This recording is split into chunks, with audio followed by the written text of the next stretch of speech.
रानो, कितना अच्छा दिन है ना? हाँ लाडो, पर दिन ब दिन गर्मी बहुत बढ़ रही है। कभी कभी लगता है कि घोंसले को आग ही लग जाएगी। हाँ रानो, पर मुझे तो कोई परेशानी नहीं है। जब भी तेज गर्मी पड़ती है, तब मैं मेरे स्विमिंग पूल में जाकर बैठ जाती हूँ, वो भी ठंडे ठंडे। मन को कैसे सुकून मिलता है। हाँ हाँ बुलबुल, अब हर एक का नसीब तुम्हारे जैसा अच्छा थोड़ी ना है। एक तो तुम्हारा घोंसला झरने के पास है और तुम्हारे इलाके में हरियाली भी ज्यादा है। पर इस साल तो नदी नाले भी सूखे पड़ रहे हैं। न जाने हमारा आगे क्या होगा। क्या पता आज बुलबुल जिस ठंडे ठंडे पानी में नहाती है, उसे कल पीने के लिए पानी भी ना मिले। शुभ शुभ बोलो सीमा, मुझे पता है कि तुम मेरे स्विमिंग पूल पर जलती हो। ऐसी बात नहीं है बुलबुल, सीमा बिल्कुल सही बोल रही है। मेरा तजुर्बा कहता है कि पानी की कमी की वजह से बहुत सारे जानवर मारे जाएंगे। तो मीनू मौसी, अब हमें क्या करना चाहिए? करना क्या है, जो करना है वो प्रकृति ही करेगी। मीनू मौसी, इस साल इतनी तेज गर्मी पड़ने का कारण क्या हो सकता है? इस सब का जिम्मेदार सिर्फ एक ही है, वो है इंसान। वो कैसे मीनू मौसी? इंसान अपने स्वार्थ के लिए पेड़ों को काटे जा रहा है।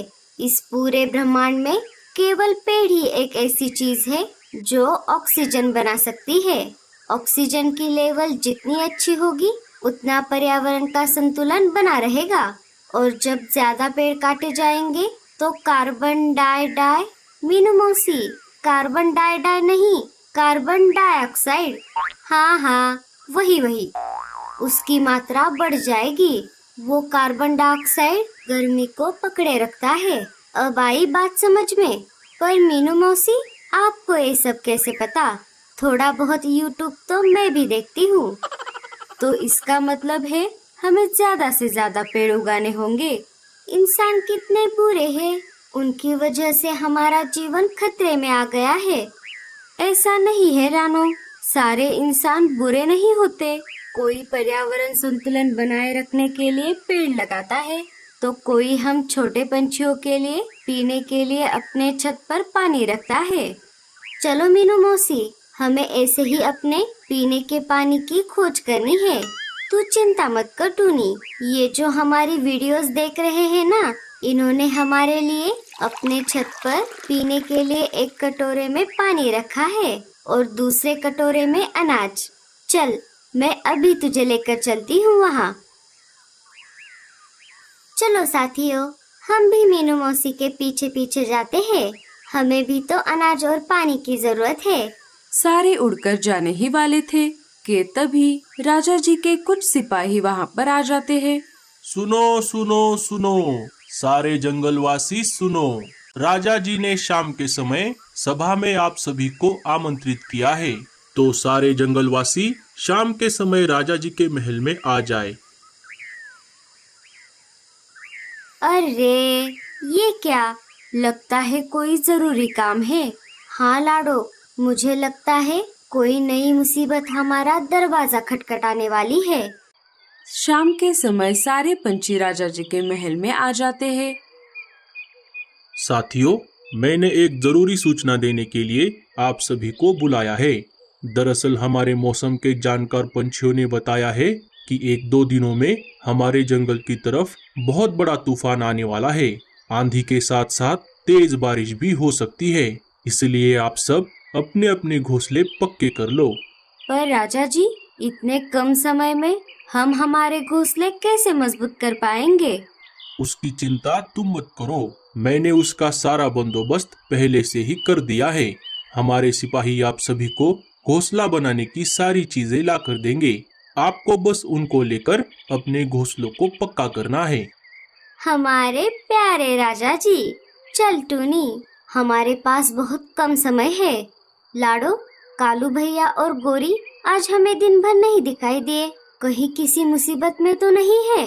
हाँ रानो, चलो हम उनके घर जाकर देखते हैं। रानू और लाडो कालू के पास आ जाते हैं। वो देखती है तो क्या, कालू मिट्टी से लथपथ हो चुका था। अरे लाडो और रानो, तुम दोनों यहाँ, कहो क्या बात है? कालू भैया, क्या आपको पता चला? जंगल में बहुत तेज तूफान आने वाला है और साथ ही साथ तेज बारिश भी हो सकती है। हाँ हाँ, वो तो मुझे पहले से ही पता है। मैंने ही मौसम के जानकार पंछियों को ये बात बताई थी। हाँ हाँ, हम कौवे होते ही इतने होशियार हैं। अरे रे, इसका मतलब ये सब बकवास था। चलो टूनी, हमें बेवजह परेशान होने की कोई जरूरत नहीं है। खामखा इस कौवे ने हमें परेशान किया। मीनू मौसी और टूनी गुस्से में वहाँ से चली जाती है। मीनू मौसी, सुनो तो। वो कहाँ सुनने वाली है। जब तेज तूफान और बारिश में फंस जाएगी तब उनको पता चलेगा। पर कालू भैया, आप ये मिट्टी से क्या बना रहे हो? चलो मैं दिखाता हूँ। सारे भूरे के पास आ जाते हैं, जो मिट्टी से घर बना रहा था। ये तो मिट्टी का घर है। क्या यह बारिश आने से पहले सूख जाएगा?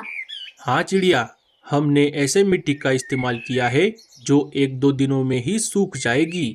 मैं तो कहता हूँ आप भी अपने घोंसले को मिट्टी से मजबूत बनाओ। पर हमें इतनी ढेर सारी मिट्टी कहाँ पर मिलेगी? मैं एक जगह जानती हूँ। जो नदी सूख रही है उसके पास में ही ढेर सारी मिट्टी है, वो भी गीली। हम वहीं से मिट्टी लेकर आएंगे। रानो, हमारे पास ज्यादा समय नहीं है। क्यों ना हम दोनों मिलकर हमारे लिए घोंसला बनाएं? इससे हमारा समय भी बचेगा और घोंसला भी मजबूत बनेगा। हाँ लाडो, ये सही रहेगा। दोनों घोंसला बनाने के लिए अच्छे जगह की खोज करने के लिए निकल पड़ती है। अजी, और कितनी मेहनत करनी पड़ेगी? ये मिट्टी गूंद गूंद कर मेरे हाथ तो दर्द करने लगे हैं। लो, अब आई है ये महारानी। इतनी सी मिट्टी लाने में इतना समय? अरे दीदी, मिट्टी खोद कर लाना कोई तुम्हारे जैसे मिट्टी गूंदने जैसा आसान काम नहीं है। हाँ हाँ, पता है पता है। अब तुम गूंदो, मैं मिट्टी लेकर आती हूँ। नहीं नहीं, जिसका जो काम है वो वही करेगा।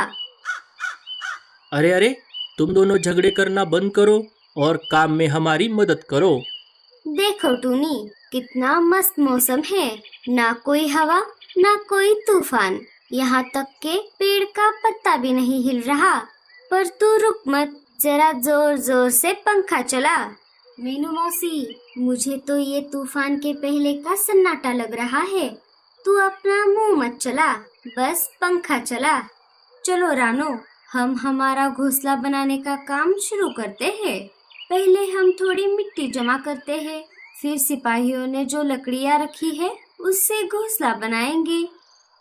दोनों ने अपना अपना काम शुरू कर दिया। इधर कालू और भूरे का मिट्टी का घर बनकर तैयार हो गया। अजी, ये क्या बना दिया? मटके के ऊपर मटका। इससे अच्छा तो हम बांस से बनाए हुए घोंसले में रहते। गोरी भाभी, इस मटके वाले घर से हमें 2 फायदे हैं। एक तो हमें गर्मी से राहत मिलेगी और दूसरा हम तेज बारिश में सुरक्षित भी रह पाएंगे। हाँ, बस हमें इसे सूखने देना है। पर भैया, मुझे और भूरे जी को कौन सा कमरा मिलेगा? ऊपर वाला या नीचे वाला? हम तो ऊपर वाले मटके में, मेरा मतलब कमरे में रहेंगे, है ना भूरे जी? ऐसे कैसे? इसे बनाने में हमने भी बहुत मेहनत की है। हम लेंगे ऊपर वाला मटका, मेरा मतलब कमरा। क्यों जी? नहीं नहीं, मैं तुमको हमारे ऊपर नहीं रहने दूंगी। हम ही रहेंगे ऊपर। अरे भूरे, ये क्या गड़बड़ हो गई? हमें मिट्टी के घरों को आजू बाजू बनाना चाहिए था, ना कि ऊपर नीचे। रीमा और गोरी की बातचीत झगड़े में बदल गई और दोनों आपस में झगड़ने लगी। रुक जा, अभी बताती हूँ तुझे। दोनों ने आपस में मारपीट शुरू कर दी। उन दोनों के झगड़े के चक्कर में सारा घोंसला तहस नहस हो गया। अरे रे, सत्यानाश! जब दोनों रुक गई, देखा तो क्या, पूरे मिट्टी का घोंसला बिगड़ चुका था। अजी, ये क्या हो गया? हो गया नहीं, होने वाला है। अब हमें ये पूरी मेहनत फिर से करनी होगी। कालू की ये बात सुनकर गोरी चक्कर आके नीचे गिर गई। इधर रानो और लाडो ने मिलकर अपना घोंसला पूरा कर दिया। अरे वाह, तुम दोनों ने अपनी मेहनत और लगन से बड़ा ही प्यारा घोंसला बना लिया है। टूनी, अरे ओ टूनी, आज तुझे क्या हुआ है? इतनी जोर जोर से पंखा क्यों चला रही है? मीनू मौसी, दरअसल मैं पंखा नहीं चला रही, पंखा तो कब का हवा में उड़ गया और साथ ही साथ हमारे घोंसले का छप्पर भी।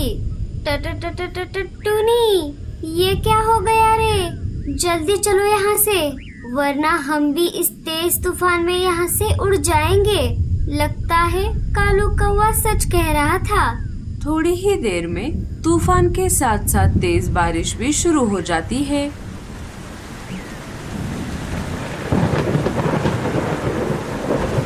मीनू मौसी और टूनी रानो और लाडो ने बनाए हुए मिट्टी के घर में आ जाती है। लाडो, क्या तुम्हारा घोंसला इतनी तेज बारिश को झेल पाएगा? हाँ मीनू मौसी, आप डरो मत, हमने मजबूत घोंसला बनाने की पूरी कोशिश की है। जैसे ही तेज बारिश शुरू हो गई, वैसे ही घोंसले की छत से पानी टपकना शुरू हो गया।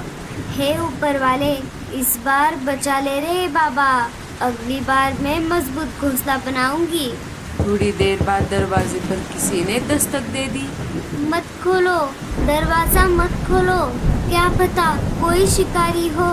सारे डरे हुए एक दूसरे को देख रहे थे। लाडो ने खिड़की से झांक कर देखा तो कालू कौवा और उसका परिवार बाहर बारिश में भीगता हुआ खड़ा था।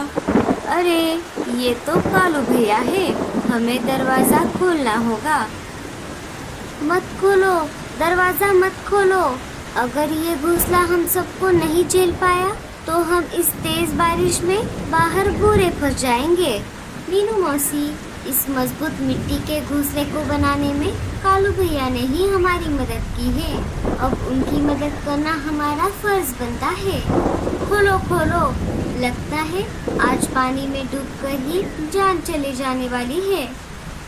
लाडो ने दरवाजा खोल दिया। सारे घोंसले के अंदर आ गए। अच्छा हुआ बहनों, तुमने इतना अच्छा घोंसला बनाया, वरना हमारी तो खैर नहीं थी। रात भर तेज बारिश चलती रही। पूरे जंगल में सब तरफ अफरा तफरी मची हुई थी। रानो और लाडो, तुम दोनों ने बहुत ही बढ़िया मिट्टी का घोंसला बनाया है, पर ये इतनी तेज बारिश में भी कैसे टिक पाया? कालू भैया, हमने पहले लकड़ियों से घोंसले का ढांचा बनाया, फिर उसको मिट्टी से कवर कर दिया। भले ही ये कहीं कहीं से कमजोर होने की वजह से टपक रहा था, पर इससे हम सबकी जान तो बची। चलिए जी, हम भी रानो और लाडो के जैसा मजबूत घोंसला बनाते हैं, वो भी अलग अलग। जंगल के बाकी पंछी भी लाडो और रानो के जैसा मिट्टी के घोंसले बनाने लगे। उस दिन से सारे पंछी हंसी खुशी से रहने लगे।